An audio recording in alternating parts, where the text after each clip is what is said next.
3 World Cup finals, 0 trophies. That's not bad luck, that's a pattern, and the strangest part.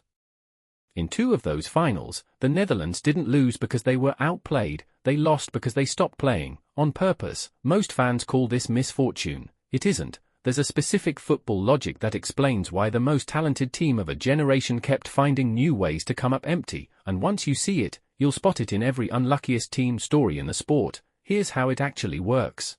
Let's start with the basic shape of the story. A World Cup final is one match. Win it, you're remembered forever. Lose it, you're a footnote. There's no partial credit, no best team that didn't win, just a trophy. And everyone who didn't get it. The Netherlands reached that one match 3 separate times. 1974, 1978, 2010, 3 different decades, 3 different generations of players, 3 different ways of losing. No team has done that without ever winning, not once. So here's the core mechanic, and it's simple. In football, the better team does not always win.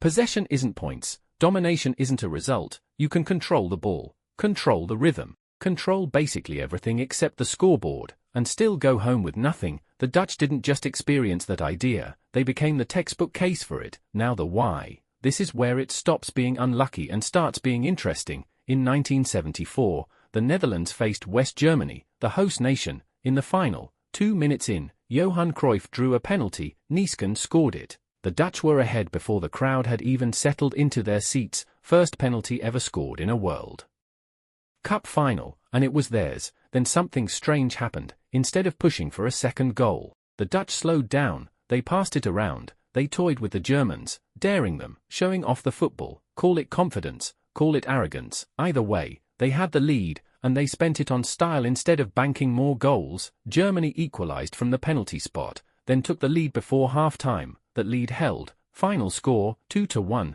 The Dutch had the better football, and a worse afternoon. This is the why in one sentence. Dominance and victory are 2 different currencies, and football refuses to let you trade one for the other automatically.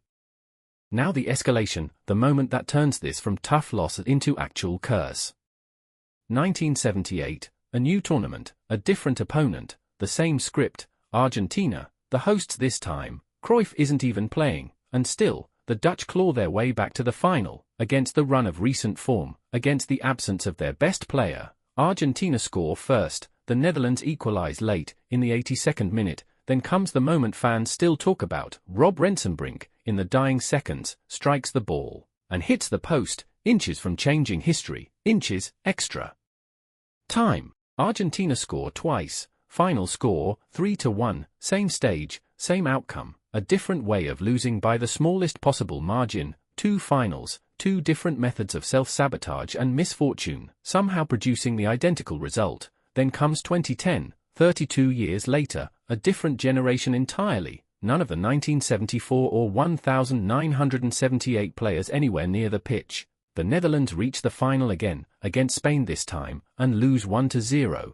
no comeback drama, no missed penalty, just a single goal in extra time, and another runner-up medal added to a collection nobody wants. Here's the twist most fans miss. This isn't really a curse story, it's a probability story. Reaching 1 final is rare. Reaching 3, across 3 different generations of players, means the Netherlands kept producing genuinely elite football for decades, and football's scoring system means even elite teams lose close, high-stakes matches roughly half the time. The Dutch weren't unlucky because they were bad. They were unlucky because they were good often enough to keep showing up at the one game where goodness stops being the deciding factor, which, by the way, is exactly the trap waiting for any talented team going into a World Cup right now. Dominant group stage form, slick passing, all the right pre-tournament hype, none of it locks in a result. Whoever is being called this generation's most talented squad heading into the knockout stages is, whether they like it or not, walking into the same math the Dutch walked into 3 times. Style points don't show up on the scoreboard, so here's the whole picture. Reassembled. The Netherlands reached 3 World Cup finals across 3 different football generations and lost all 3, once by getting too comfortable with an early lead, once by the width of a goalpost, once to a single late goal decades later. None of it was a curse, it was football doing what football always does, rewarding the better team most of the time, and reminding everyone, on the biggest stage, that most of the time isn't every time. That's not misfortune, that's the sport working exactly as designed. it just happened to design itself against the same shirt color 3 times in a row. The game didn't change, you did. You're welcome. Subscribe if you like this, it really means a lot.